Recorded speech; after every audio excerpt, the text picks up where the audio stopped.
Well, good afternoon, everybody. Welcome to the Capital Budget Subcommittee on the Budget and Taxation Committee.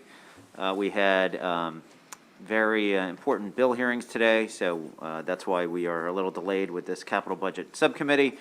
For those who had tuned into the Budget and Taxation Full Committee, the chair was very eloquent in saying that make sure that everybody wears their masks, especially when they're speaking. It looks like everybody's doing that, so we appreciate it. Just so people know, we're going to start out with Matthew Klein with a capital fiscal briefing. We're then going to go to the Department of Veterans Affairs, then the Department of Information Technology, and then the Department of Planning. We'll start off as we have with other briefings or hearings. We start off with the analyst and then the agency response. Matthew Klein, thank you for being here. If you can just help us hit the highlights of the capital budget fiscal briefing, and the floor is yours, sir. Thank you. Okay, sure. Thank you, Mr. Chairman and members of the Capital Budget Subcommittee. Matthew Klein, Department of Legislative Services. So let's begin where most things begin, which is on page 1. The first chart you're going to see is a comparison of the proposed fiscal 2023 budget relative to the current fiscal 2022 budget. By fund source, you can see that the budget is roughly $3.775 billion, which is about a 12.3% increase over the current fiscal 2022 budget. However, if you control for things like revenue bonds, which fluctuate pretty regularly with the issuance stream, particularly for built-to-learn bonds, and you control for that, the budget actually increases by 28% over the current year's budget. And if you control that even further and just look at GO bond funds, bond premium, proceeds, and general funds, the budget actually increases by 31% over the current fiscal 2022 budget. And as I'll get into later, this growth is already built upon a growth that we saw in the fiscal 2022 budget last session upon final enactment, when state revenues were written up in March, and that allowed for an expansion of the current fiscal 2022 budget late in the 2021 session. Hitting some of the highlights. So first, the authorization level exceeds the level that the Capital Debt Affordability Committee and the Spending Affordability Committee conditionally had recommended. The original recommendation by CDAC was $900 million of new GO bond authorizations, and this was predicated upon a rather robust but unannounced amount for PAYGO in the upcoming budget. But the intention of the administration was to reduce authorization levels and use the state's general fund surplus to support the budget. And the Spending Affordability Committee agreed with this on several conditions, which I'll get into in a bit. But overall, the new GO bond authorization level is $1.165 billion. And this essentially is the recommendation that was in the 2021 session capital improvement program for fiscal 2023, which was $1.115 billion, and then adds another $50 million to account for high inflation in the market, which I'll touch on a bit as well later. The budget also includes the use of bond premiums, $210 million. This continues a recent trend in the use of bond premium proceeds from the sale of the state's general obligation bond funds. There are changes in the manner in which Bond Counsel directs the state to use bond premiums, to use them for capital, and limits the amount that can be used for debt service, which is part of what expands the use of bond premiums over the last couple of years. And there's also some changes in the bill in the manner in which the state would apply bond premiums in the capital budget, which I'll touch on in a bit as well. More on the highlights. So, facilities renewal. This was one of the areas in which the Spending Affordability Committee had asked the governor to substantially increase in fiscal 2023. While the budget does include $286 million for facility renewal at state parks, DGS facilities, and the University System of Maryland, the overall funding level for facility renewal and critical maintenance projects is still $214 million below what the Spending Affordability Committee had recommended, which was $500 million combined for all of these entities. There's an item on transfer tax. The transfer tax revenues have increased substantially in the most recent December 2021 estimate relative to the previous December 2020 estimate. So this is significant enhancement in the transfer tax and the programs that get funded out of the transfer tax through program open space. The revised estimate adds roughly $310 million over the 4 years that the 2021 and 2022 CIPs overlap, and roughly about $110 million in fiscal 2023 alone when accounting for an overattainment that gets applied to fiscal 2023. There's a bullet on school construction, widely reported $1 billion. This does include $480 million of built-to-learn bonds. So controlling for that, the budget is $520 million for school construction. There's a section on transportation projects being funded outside of the Transportation Trust Fund, TTF. This continues in the budget, a trend we saw in the recent years. First with using general funds to support the WMATA mandate, as well as the use of general obligation bond funds, which began in fiscal 2022, to support the reconstruction or expansion of the Howard Street Tunnel. $51 million in this year's budget, and $124.5 over 3 years, with another $51 program for next year. Legislative bond initiatives, this is also an area in which the Spending Affordability Committee had conditionally recommended the $900 million limit, predicated upon the governor setting aside $300 million of bond authorizations for legislative priorities. The budget includes $50 million for legislative priorities, an earmark for that, so significantly under what the Spending Affordability Committee had desired. And this earmark does not continue in the out years of the CIP, so if the legislature intends to fund legislative initiatives in the out years, the CIP is already oversubscribed just based on that. And then federal infrastructure funding. I think you've heard this in the fiscal briefing. The budget does not include, as yet, funding from the Infrastructure and Investment and Jobs Act, the federal bill, but we have estimated that roughly $3 billion of total enhancement would be provided, roughly $1.1 billion for water quality and watershed implementation infrastructure projects, plus roughly another $118 million to continue to expand the funding available to support the expansion of the state's broadband infrastructure network.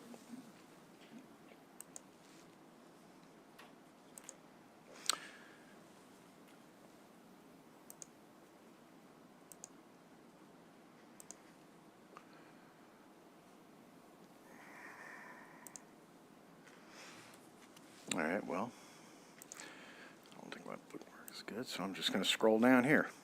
All righty. So the next 5 charts over the next, over pages 3 and 7, just provide a comparison between the current year's budget and the budget that we're currently in, as well as what was projected in last year's CIP, or at least planned in last year's CIP. And these charts will break that down by fund source, and then they will also break that down by how the state uses those dollars in various categories. And this chart right here just breaks down the difference between the current 2022 budget, what was projected for 2023 and last year's CIP relative to this year.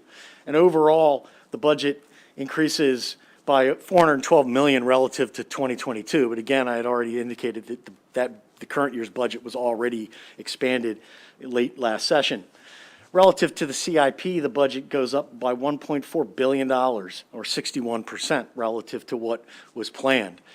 And if you control for just using GO, bond premiums, and general funds, the budget goes up by $1.034 billion, or 80% higher than what was planned in last year's CIP for fiscal 2023. This chart then takes that same comparison and breaks it down into various components of the state budget. Just to highlight a few things, you can see the increases, the significant increases in proposed funding relative to the CIP for state facilities. This is an enhancement there overall. A big piece of this is $75 million that the governor's put in as an enhancement for statewide facility renewal through the Department of General Services. The budget also includes $63 million for a veterans home, new veterans home in Sykesville. This is in the dedicated purpose account, as well as several other projects, including the State House restoration and the renovation and expansion of 2100 Guilford Avenue in Baltimore, which helps support the overall move of employees from State Center to new facilities. I mean, overall, those are some of the biggest components that add to the state facilities component of the budget. The next area is the environment. You can see a substantial increase in the environment. And again, part of this is 110 million of additional transfer tax that flows through the budget. A reinitiation of the 85 million for the local parks program that was initiated last session by the General Assembly, which of course was not programmed in the CIP, so that accounts for a rather sizable difference, 85 million. There's also 25 million of additional funding for facility renewal at the state parks, which was not programmed, and $31 million for Conowingo Dam watershed and some dredging at Conowingo Dam as some of the more significant components of the increase relative to the CIP in the environmental area. In education, a big component of the increase is in public school construction program. We commented on this last year. The 2021 CIP actually reduced the level of school construction through the regular school construction program down to $216 million. The budget for fiscal 2023 returns that level of funding for fiscal 2023 to $285 million, so that's a significant component. The budget adds an additional $55 million above the $40 million mandate for the supplemental school construction program, so there's an enhancement there. 90 million of this is for the Healthy Schools Initiative, and it's somewhat complicated because the CIP did not include funding for this last year because it was a mandate that was part of the Built to Learn, which was made contingent on, Built to Learn, which was made contingent on Blueprint. And I think you know the story. The legislature overrid the governor's veto on Blueprint, and so now that mandate is restored. The budget did provide $70 million last year because the legislature added $30 million of GO bond funds for healthy schools, and the American Recovery Act added an additional $40 million of federal funds. But again, relative to what was planned, zero was planned because the mandate did not exist at this time last year, and there's 90 million, plus an additional 40 million for the school construction revolving loan fund. Higher education receives enhancements as well, so several projects have been moved up, plus you're going to see throughout this budget a number of projects that are going to cost more than what was programmed last year, and I'll touch on that due to high inflation. Plus, built into this is also a $65 million enhancement for facility renewal at University System of Maryland offices. And then in housing and community development, a big component of this increase is the federal funds for the broadband infrastructure network for expanding that. Roughly 171 million of that 485 million is just for broadband, just the federal funds. Nonetheless, DHCD programs do receive a rather sizable enhancement in fiscal 2023 relative to what was programmed. And then last but not least, local projects, most of which were not programmed in last year's CIP, but the governor's budget provides roughly 185 million. Included in that is 50 million earmarked for legislative priorities, and several projects, about 34 million of worth of projects that were pre-authorized by the General Assembly last year. So local projects is a significant component to this as well. This chart now looks a lot similar to the chart a couple pages back. Again, by fund source, this is looking and comparing the two CIPs, not just fiscal 23 to 2022, but over the 4 years in which the two CIPs overlap, to try to explain where the budget growth is and what funds are growing. And overall, this is about a $1.95 billion expansion relative to last year's CIP. However, 1.4 billion of this is in fiscal 2023 alone. A big component of the expansion takes place in fiscal 2023. And while the CIP does propose some out-year expansion of the use of general funds, most of the expansion is taking place in the current budget as proposed. And if you look at the GO bond and bond premium general funds, and if you add those up, the budget goes up by just a little under 1.8 billion. And again, 1.1 billion, 34 million of this is in FY23 alone, roughly 73%. So there is an expansion, but most of that expansion is taking place in the budget as proposed. And this just breaks the same thing down by category for this, to the CIP comparison. I think I've touched on most of those. I think you can see where the increases take place, and the many of the increases that you saw on the chart 2 pages back. And you can see essentially, where the funds are is where the state's priorities are. And then lastly, do the same chart, just trying to focus in on the general obligation bond, general fund, and bond proceeds, and the general fund, excuse me. And again, this is an expansion of about 1.8 billion, with over $1 billion of that just in fiscal 2023 alone. And you can see here where most of the expansion is taking place. And it looks very similar to the previous charts, where you're seeing growth in state facilities, environmental programs, education, local projects, and housing and community development. So pretty much across the board, the budget does provide enhancements in various categories. This is the more discussion portion of the briefing. And first, just a reminder on the Spending Affordability Committee limit. As I had mentioned earlier, the CDAC had recommended a limit of $900 million, and the Spending Affordability Committee had conditionally agreed to that, predicated on a couple things. More loosely, roughly a $2 billion capital program funded with general funds. The budget comes in about $1 billion under that.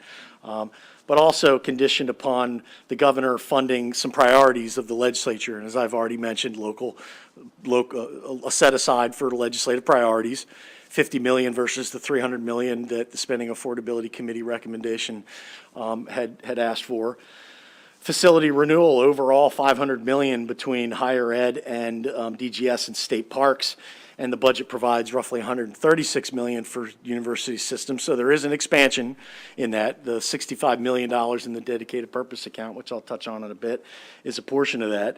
And for state parks, the governor did include a $75 million enhancement for DGS facilities and another $25 million for state park facilities, plus some other funding that was already baked into the budget, which gets you to about $150 million for state parks.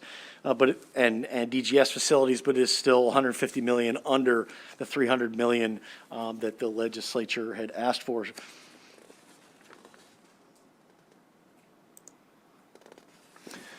The next section just deals with general funds, and you can see here this goes back to 2016. From 2016 through the budget is introduced for fiscal 2022. The state had been operating pretty much under austerity, and general funds were very limited in their use in support of the capital program. The yellow bar is the WMATA portion of that, so you can see how much just the WMATA grants alone are contributing to the growth in the use in general funds. This also illustrates the expansion that took place in fiscal 2022. As you can see, the allowance was $23 million, and the final budget that was passed was roughly $453 million.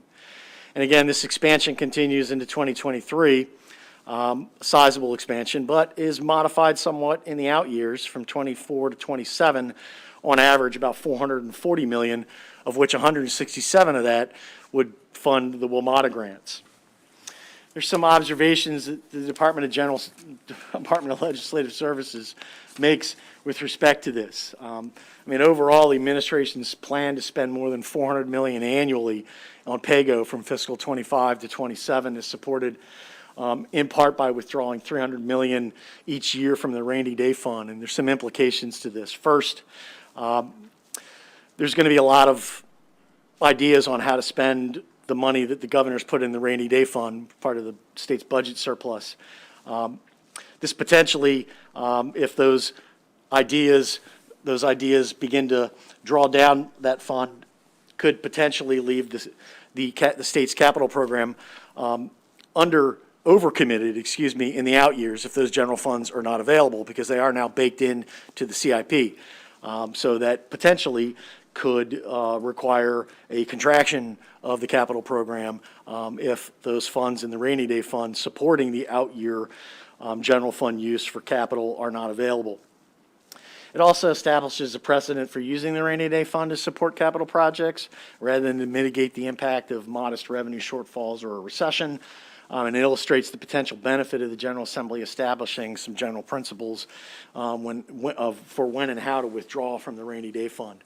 And again, it also illustrates that the WMATA grants are consuming a rather sizable portion of the general fund expansion of the capital program, which really serves to overstate the expansion for the regular capital program because this is not being funded out of the Transportation Trust Fund.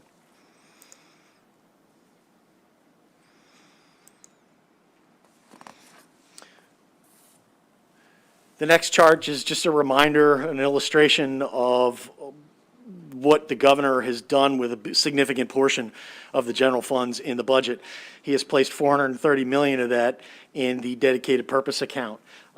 This was established, to retain appropriations for multiple years so that it can be drawn down over multiple years.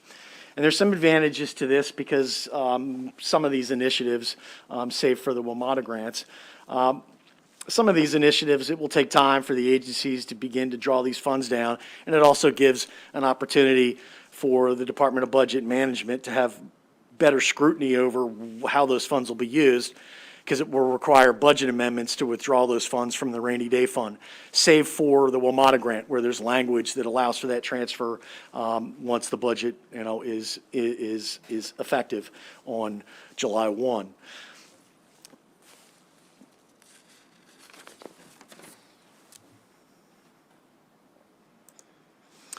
Okay, bond premiums, something I mentioned earlier. This chart illustrates how bond premiums have been used in recent years. You can see from 2016 to 2020, only 2 of the 5 years were these premiums used. And this was always initiated by the legislature as a budget tool to try to expand the state's capital program above what the governor had introduced.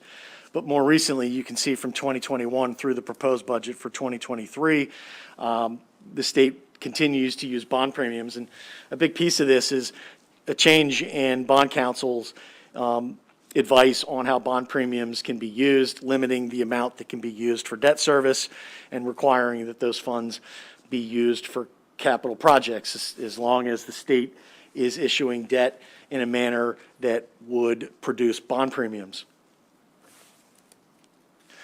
And this has helped, the capital program, with a source of short-term supplemental funding. But, bond premiums are not something that you can necessarily count on in the out years, even though we do some projections, and we've got Patrick Frank here who does most of that. The CIP last year did, for the first time, program the use of bond premiums beyond the year of the budget when it programmed $120 million for earmarked for the WMATA grants. The CIP presented this session for the next 5 years does not program the use of bond premiums. So to the extent that the state does realize bond premiums, which we are estimating over the next couple of years, this could further supplement the capital program above what is already programmed in the CIP. We've noted a couple things about how the administration proposes to use bond premiums, which is a slight alteration of what you're used to. In previous sessions, the budget bill has included a separate section authorizing premiums and delineating exactly which projects would use them and often in what order, so that the highest priority would get funded first, to the extent that there's a possibility that they would underperform.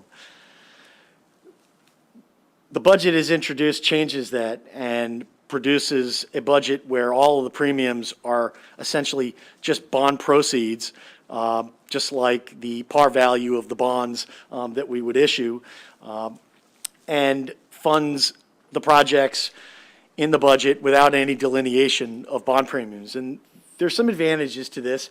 It does allow the Department of Budget Management and the Treasurer's Office in particular to be able to pick and choose which projects would best be used, would be the best programs or projects to use bond premiums.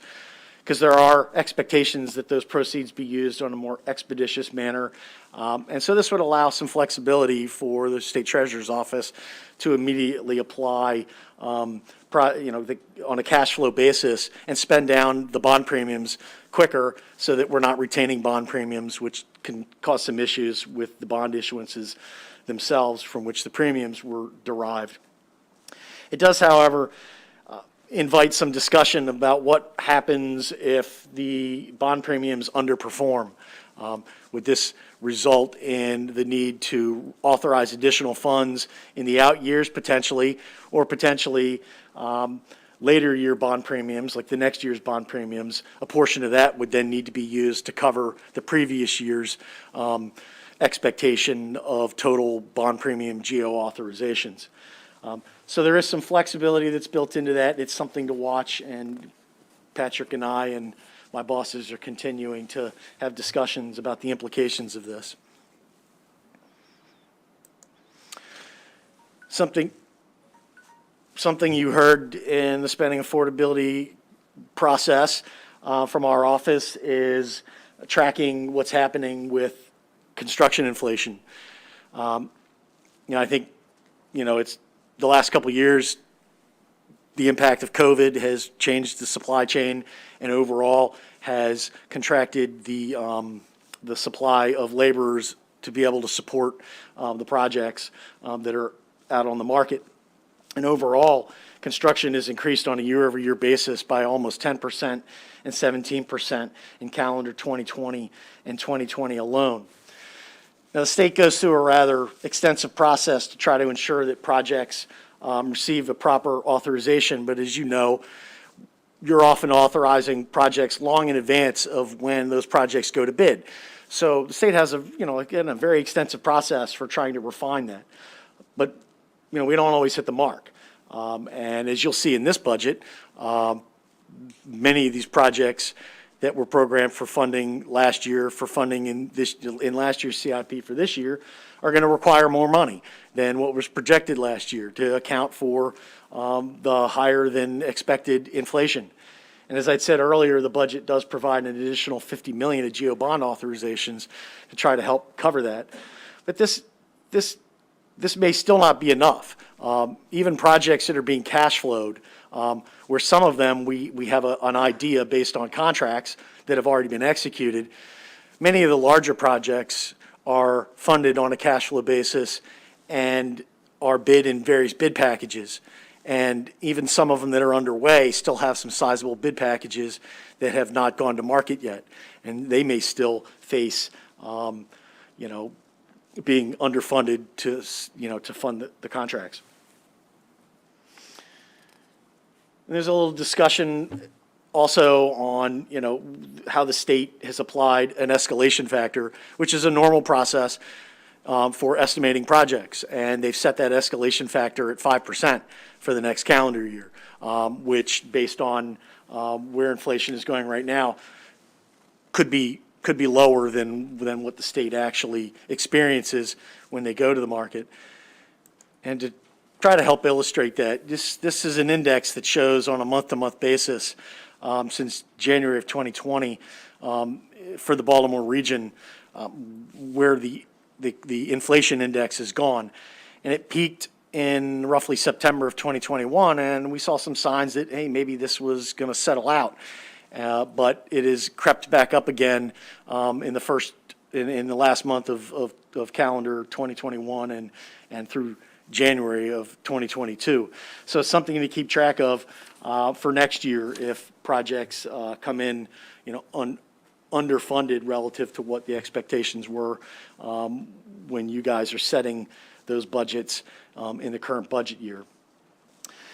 The budget does provide additional funding to the construction contingency fund, another place where the state can try to help, mollify the impact of inflation and allow projects to be able to proceed, to contract outside of when the legislature is in session and can supplement those projects.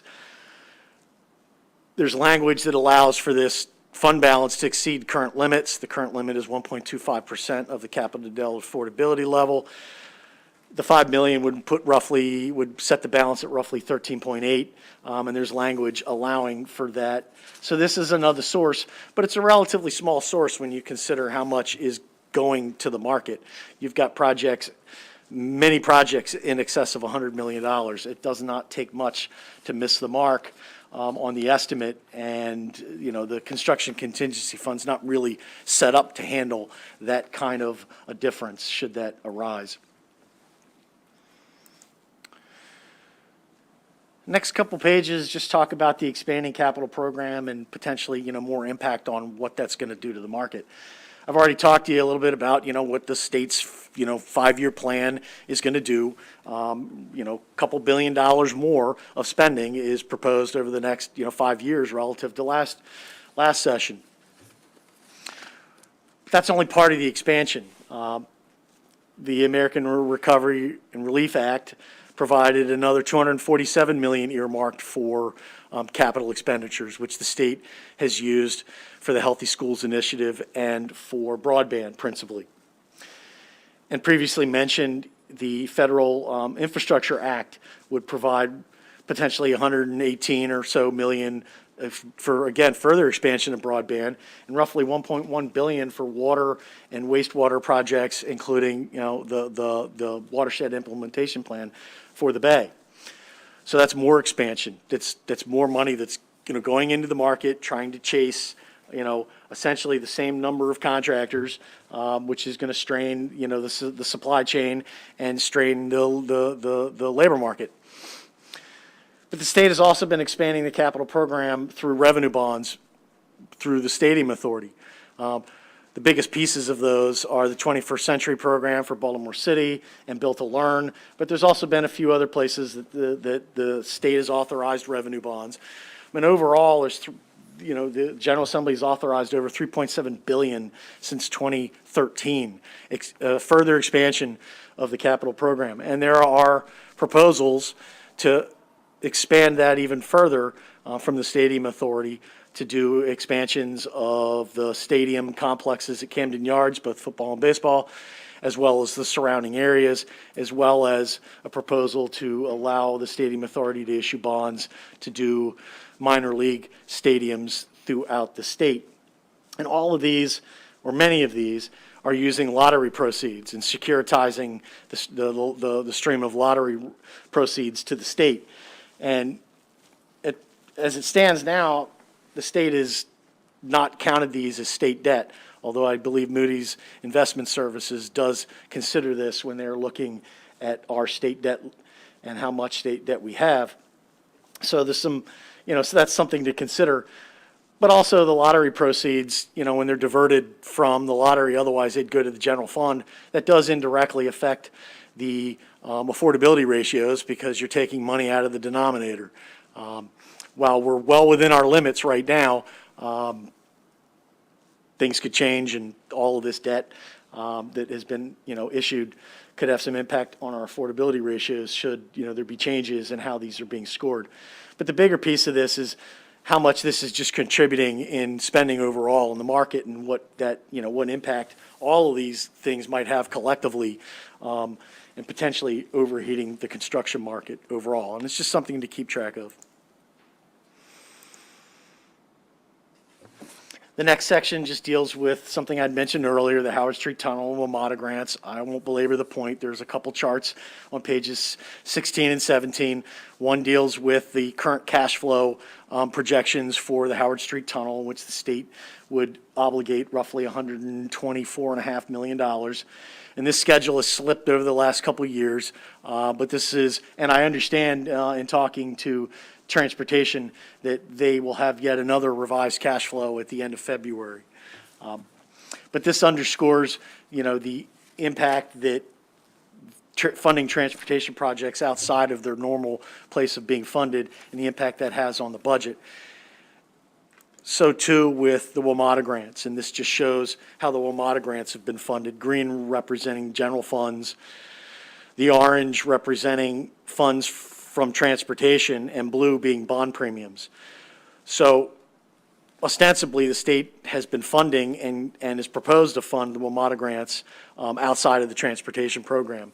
And then again, I said earlier, that's a big component of the overall growth in the capital program use of general funds. I think this is the last section.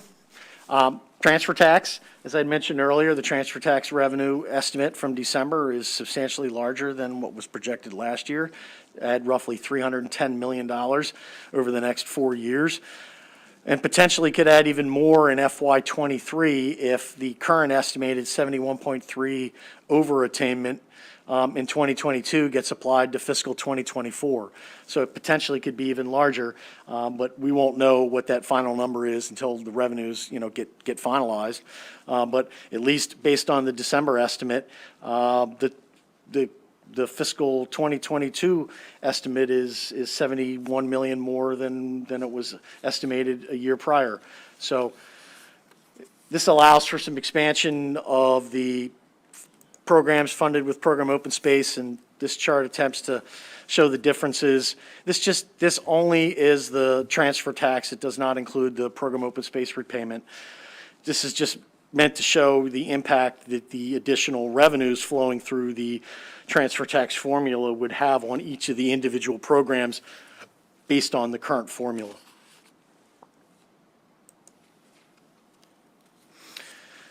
Next section deals with state parks. The presiding officers established a commission to look at state parks and make some recommendations, on how to improve the park system and the sustainability, and to provide a source of, recommendations for a source of dedicated funding for the state parks.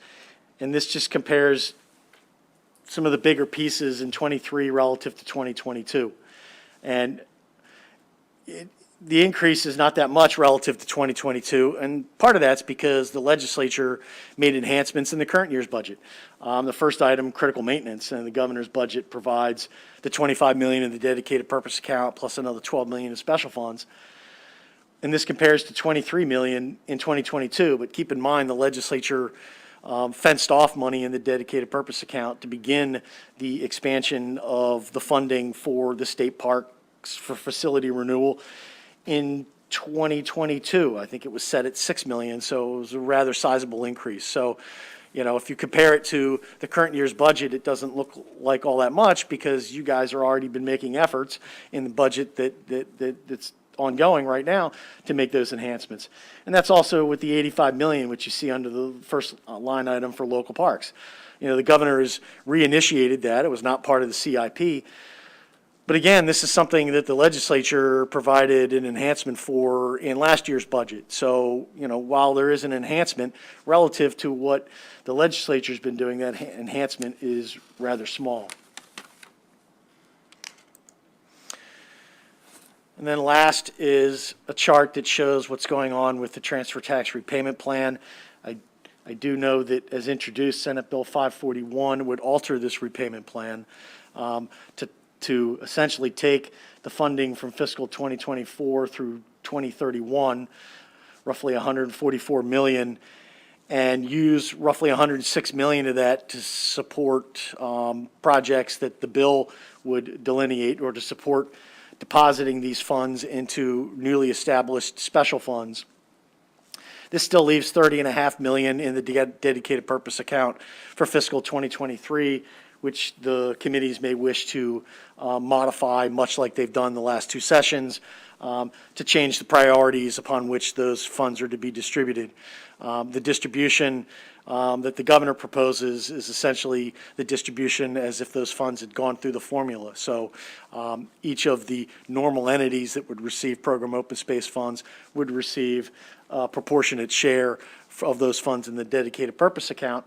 However, as has been done the last couple of years, the legislature has modified that to change the priorities, not to use them for different things, I would say, but to change the priorities essentially within, the same house.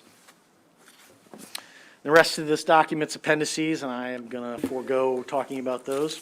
And with that, I conclude my remarks and available for any questions. Thank you very much, Matthew. Thanks for that analysis. Does any of the committee members have any questions for Matthew Klein? Seeing none, thank you very much, Matthew. We'll be in touch. We'll now go into the agencies. We're going to start off with first the Department of Veteran Affairs. We'll first hear from Andrew Garrettson, the analyst, followed by the agency. Mr. Garrettson, anytime you're ready. Thank you.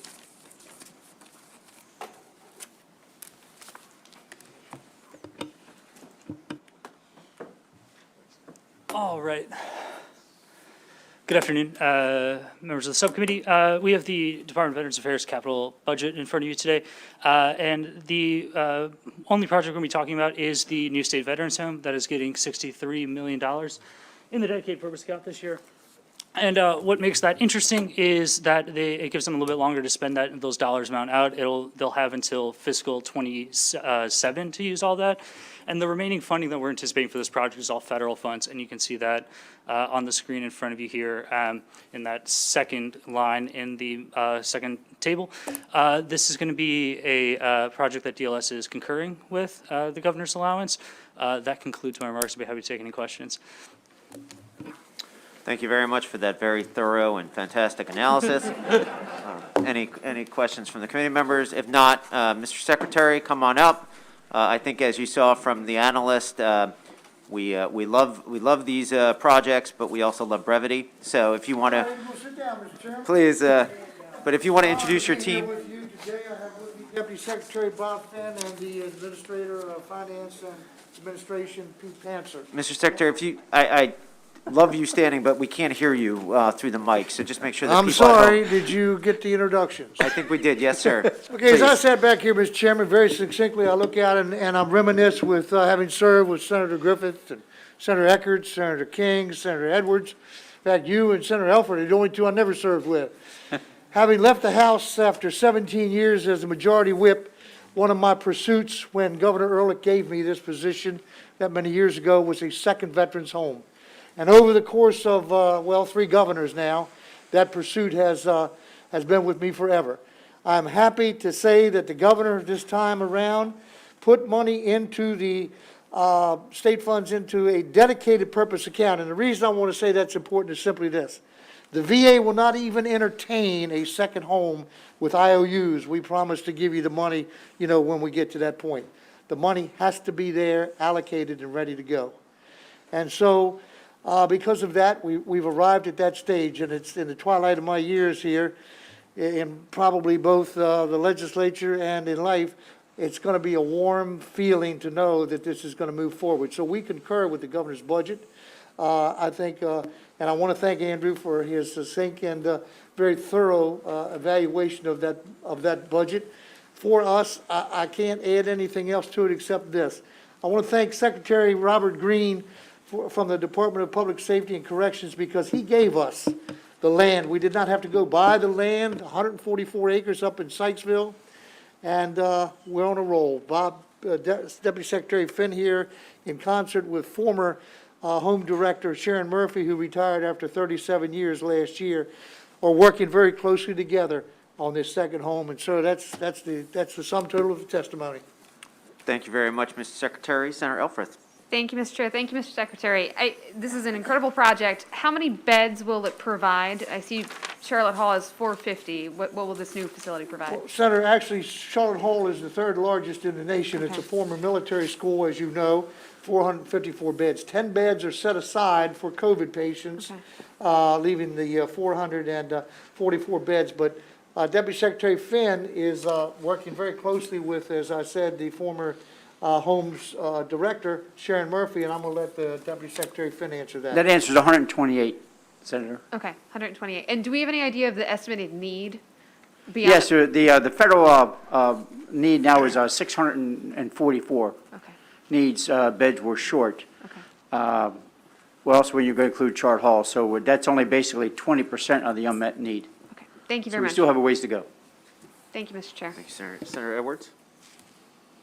Thank you, Mr. Chairman. Mr. Secretary, I want to thank you for your service, not only in the country, but the state of Maryland. I think you've done a tremendous job for the veterans of this state. you've done quite a few things in your lifetime in the legislature. I don't know anybody else that did what you did one night way back when you drove your motorcycle through the House office building. So I wonder if you have done that again since then. Senator Edwards, thank you for your service too, very much, but as you'll recall, every cop in the complex showed up at the house that night when that Harley roared down the stairs, yeah. And I'd just like to say that, based on Senator Edwards' question, I'd like to journalize your response, Mr. Secretary. Any other questions for the Secretary? Mr. Secretary, obviously, we appreciate your service. Thank you, Mr. Chairman, very much, and thank you all for your time. Great. Thank you. Okay, colleagues, we're going to move on now to the Department of Information Technology. We're going to start first with our analyst, Patrick Frank. Mr. Frank, whenever you're ready, you can begin.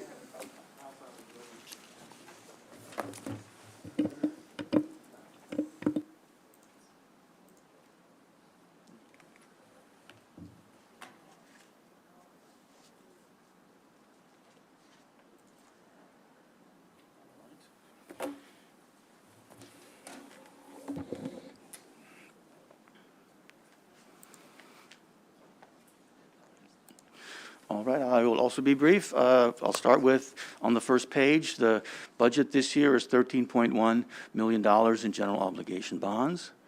The DLS recommendation, this is for the information technology budget, is to approve it. There is a map that I think, if I talk about, shows very well what the project is. All right, this is the 700 megahertz radio communication system. Basically, what you see here is the phasing schedule. All of the lighter green and blue have been implemented already. All that's left to implement is the dark green. Okay, the issue with it is that there are some problems with it in the last steps that are happening. The way to think about this system, I think, is there's three parts to it. First, there's the radio that sends up to the tower. Then there is, because this allows a person, say, from Berlin to call somebody in St. Mary City. And so it has a network that goes, and when it sends a signal down through the network to the different places across the state. In this thing, both of those things are working they've been tested, they seem to be working well. The third part of all of this is something called backhaul. Backhaul basically is that which connects the radio tower to the network. And what they found is that there is a component that isn't working up to a public safety standard with that. So they're going back to the, this is for they're moving a new Ethernet, a new technology that's able to have a greater capacity. And so what the department is doing, what I've been told, is they are going back to make sure that this gets fixed. Now, the second part of this issue is that this dark green is the only part that has been implemented with the Ethernet technology. The rest of the state is an older technology, so that will need to be upgraded. The concern is that this may end up costing additional funds, and right now I believe it's $7.6 million is how much higher this budget is than it was expected a year ago. And so the issue really with this is, and that's to fix the rest of the backhaul and Ethernet conversion that they're having for the rest of the state. So that's kind of the issue facing this agency. There also is some money planned for, there's some gaps in some where some of the towers are, and so there's some upgrades being made in certain areas to add new towers. And so kind of here, what's here is kind of is a graph. Here, this shows the different costs for the different components and how they've changed. This here shows the $7.6 million in additional funds that are needed. I guess the issue with this is, I mean, the state's really in a great position that we have a lot of, as you all know, have a lot of money. And this is a system that could use upgrades in all kinds of different areas, with including like in-building services, stuff like that. I mean, it's unfortunate now that it looks like this Ethernet conversion may have a third time in which they're coming to us with additional costs. And so I guess the question for the agency is, that they should be answering is what's their strategy to keep these costs down and to get this done right? And the other, I guess another issue is that it seems like until they can fix this get this first one right, they probably shouldn't be building and making improvements in the rest of the state. So let's get this one right, I suppose. And those are the issues, and that concludes my remarks. And I'll take questions. Mr. Frank, thank you for that thoughtful analysis. Any questions for the analyst? Okay, thank you very much. Mr. Secretary, welcome, Department of Information Technology. Let's be sure to keep brevity, but also if you can just quickly address the analyst question. Go ahead. Thank you, Mr. Chairman, members of the committee. I'm Michael Leahy, Secretary of the Maryland Department of Information Technology. I'm joined today by Norman Farley, the Chief of Public Safety Communications. Thank you for this opportunity to provide testimony. And I want to thank Mr. Frank for his hard work. To the point that has been raised, the change in backhaul from what is called T1, which is effectively copper telephone wires, to Ethernet, which is a more robust system, it is not just the right thing to do. We're being forced to do it because, excuse me, the infrastructure that our networks connect to are no longer going to support T1s and no longer support the copper methodology. And so our initial expectation was that change was not going to occur for several more years and would not be required immediately. But as it has changed, and as Mr. Frank said, because we have resources available, we are undertaking first finishing the 5th phase, which is in Southern Maryland, utilizing the Ethernet technology, and based on what we learn from that and how that operates, we will then go through the areas that were the first 4 phases to complete the backhaul. Very quickly, in addition to that, the system now has 25,000 primary users, over 50,000 interoperable users, 81 different state agencies, counties, federal entities, and neighboring state jurisdictions. So it has been a very successful project for public safety communication. As Mr. Frank noted, we are adding additional towers to fill gaps that are currently existent, because when these systems are designed, there are theoretical issues about where coverage will be robust, but this will allow us, as he said, to do more coverage in building and in geographic areas that are not well covered currently. The improvement program that the budget applies to will add additional radio sites, 16 throughout the state, in fiscal years 23 through 27 to cover those gaps.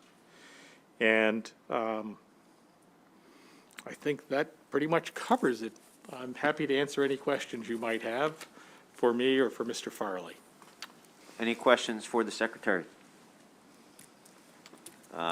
Thank you very much, Mr. Secretary. Appreciate it. Thank you so much, sir. Of course, we'll now move on to the Department of Planning. Andrew Gray, Mr. Gray.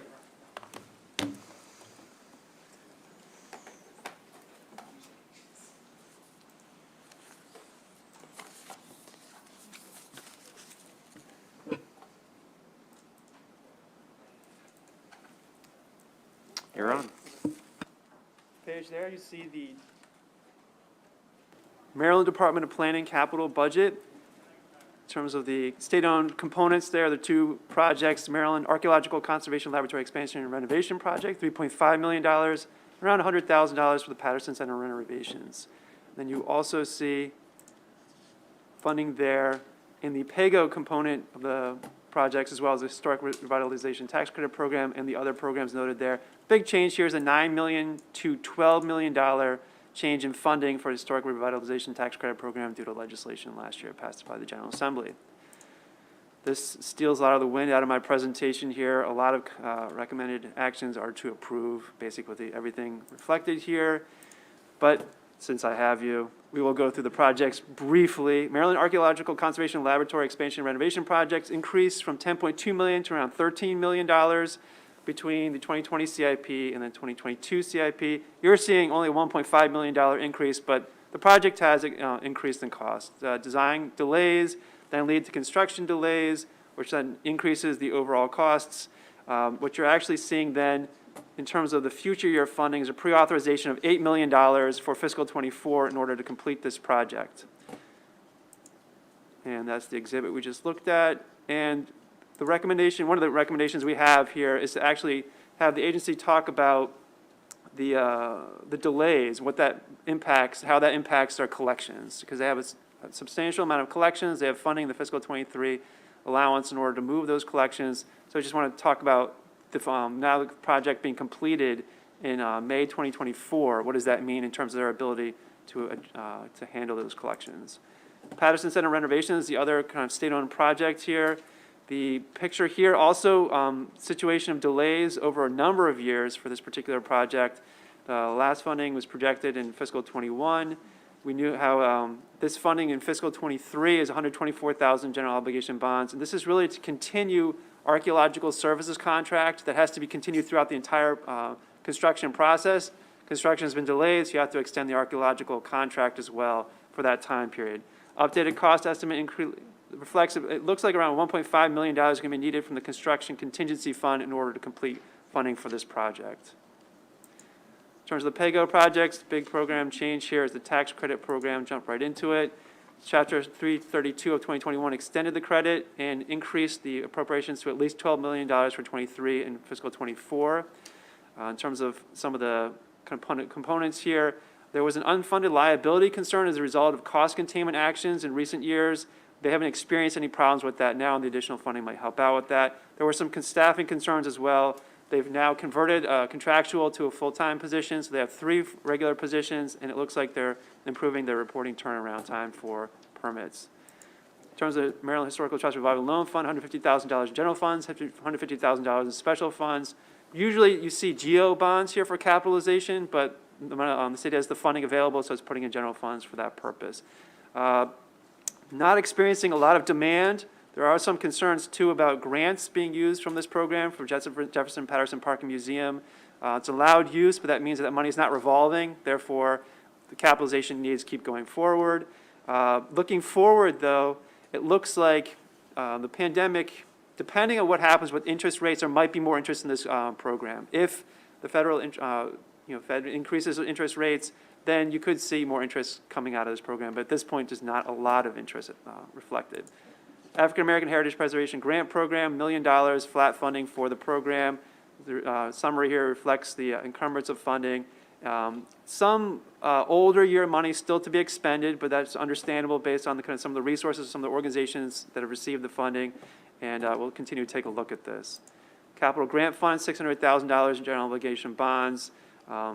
CIP does reflect an increase in the amount of program from $600,000 to $1 million beginning in fiscal '26 due to additional program demand. Exhibit 4 reflects their history in terms of encumbering money.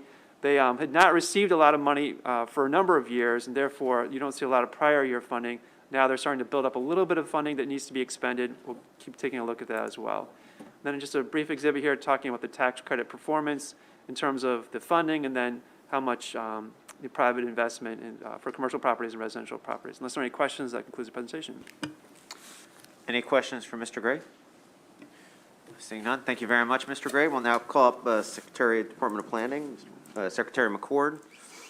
And my suggestion, Mr. Secretary, is why don't you, you can introduce everyone with you. Why don't we have 2 people at the witness table and then 2 people behind. That way we keep up social distancing as the Senate President wanted and the Chair. And then you can just kind of rotate, but start whenever you're ready. Thank you, Mr. Chair and members of the subcommittee. Secretary McCord here with the State's Historic Preservation Officer and Director of the Maryland Historical Trust. That would be Elizabeth Hughes here at the table with me. And then we have Dr. Mariko Arcasi, who is the Deputy Director of the Jefferson Patterson Park and Museum, and the Assistant Secretary for Operations, Jeffrey Can, behind me.